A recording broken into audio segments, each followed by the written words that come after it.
since you have been into the field of education and you've contributed to that field, what according to you is the situation of the current education system? Okay, very interesting question, and this might take like 5 minutes for me to answer this question. No worries, all yours.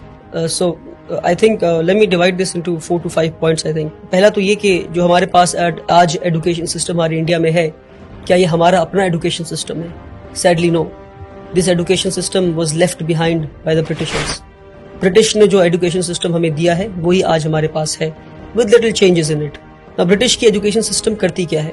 ये education system बनाता है job seekers, ये education system बनाता है corporate slaves.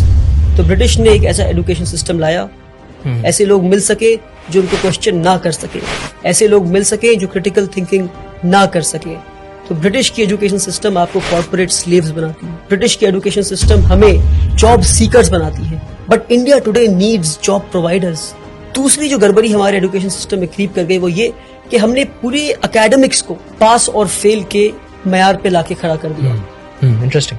कि आप पढ़ाई करते हैं सीखने के लिए नहीं, आप पढ़ाई करते हैं पास या फेल होने के लिए. तो उससे होता क्या है? मेरे जैसा एक कमजोर बच्चा क्लास 1 में मैथ्स में 40 लाता है तो मुझसे कहा जाता है कि आप मैथ्स में पास हो गए. फिर मैं क्लास 2 में जाता हूँ, फिर मैं 40 लाता हूँ तो कहा जाता है कि आप मैथ्स में फिर से पास हो गए. तो यानी मैं 60 नंबर जो नहीं ला पाया तो 60% में नहीं सीख पाया. ये 60% बिना सीखे मैं क्लास 2 में गया, फिर 60% बिना सीखे मैं क्लास 3 में गया, फिर 60% बिना सीखे मैं क्लास 4 में गया. इसी तरह मैं क्लास 10 पहुंच जाता हूँ और 600% मेरे एजुकेशन में लूप रह गए, मेरे एजुकेशन में कमी रह गई. क्योंकि मुझे ये बताया गया कि पढ़ते सीखने के लिए नहीं है. मेरे एकेडमिक्स को लर्निंग परसेंटेज पे नहीं लाया गया, मेरे पढ़ने को पास या फेल पर लाकर मुझे 0 बना दिया गया. क्योंकि मैं पास होकर डिग्री तो ले लूंगा और मुझे जॉब भी मिल जाएगी और फिर किसी कॉर्पोरेट वर्ल्ड में मैं गुलामी के लिए पहुंच जाऊंगा. तो एकेडमिक्स को पास और फेल से निकालना होगा बाहर हमें और लर्निंग परसेंटेज पे लाना होगा. किसी ने 40 लाया तो 40% सीखा आपने, 60% नहीं सीखा आपने. सीखे फिर आगे बढ़े, जितना सीख सकते हैं सीखे अपने कैलिबर के हिसाब से,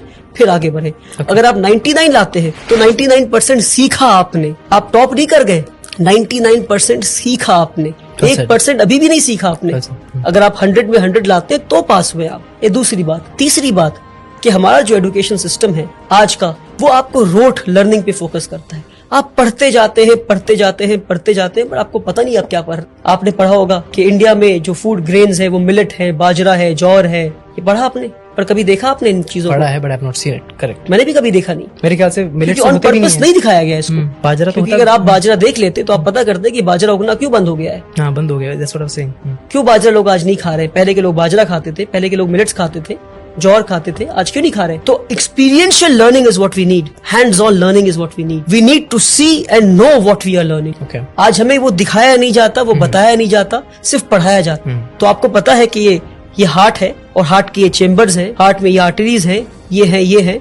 मगर आपको कभी इंसान का दिल दिखाया जाए तो आप बोलेंगे भैया ये क्या है? प्रैक्टिकलिटी. ये practical learning is what we need आज के दिन पे. Hands on experiential learning. तीसरी चीज. तो चौथी चीज है वो ये कि हमारे एजुकेशन को हमने समझा कि एकेडमिक्स ही एजुकेशन है. क्या?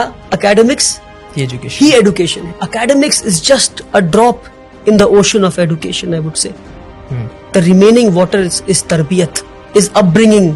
कि भाई आप बात कैसे करते हैं? Are you confident? Are you creative? Do you have critical thinking? Are you developing higher order thinking skills? Are you questioning things? Absolutely. How do you sit? How do you conduct yourself with people?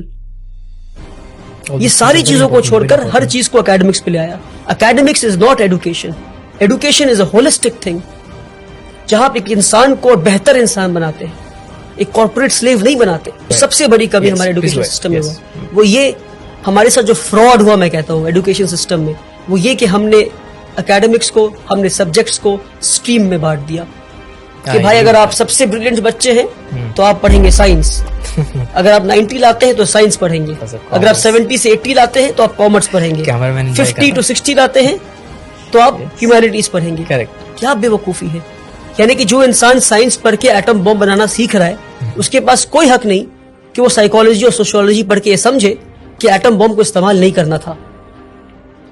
तो अगर atom bomb बनाने वाले ने sociology और psychology पढ़ा होता और atom bomb जिसके हाथ में पहुंचा, अगर उसने साइकोलॉजी और सोशियोलॉजी पढ़ा होता तो उसे पता होता कि बॉम्ब फोड़ना नहीं था. तो इसलिए बता रहा हूं मैं कि हमने सब्जेक्ट्स को स्ट्रीम में बांटकर सबसे बड़ा फ्रॉड किया हमने। One of my favorite points. कि क्या मैं आखिरी फिजिक्स point. बहुत अच्छा point. सोशियोलॉजी के साथ नहीं पढ़ सकता? क्या मैं केमिस्ट्री हिस्ट्री के साथ नहीं पढ़ सकता? क्यों नहीं पढ़ सकता? अच्छा, कि अगर मैं आखिरी बात, अगर हाँ, मैं please. साइंस पढ़ रहा हूं मैं, तो क्या मेरे पास हक नहीं कि मैं अकाउंट्स भी पढ़ूं मैं? तो आज जरूरी But है you're an expert multi of one thing. Disciplinary learning का। But you're an expert of one thing. If people ask that, what would you say? You can have majors and minors. Yes, that's the answer. You need to have the hang of almost all the subjects. Makes sense. You need to learn accountancy. You need to know economics. You need to know history. You need to know sociology. You need to know psychology. You can be an expert of history, but you need to know the basics of physics. पर हमारे साथ ये fraud किया गया।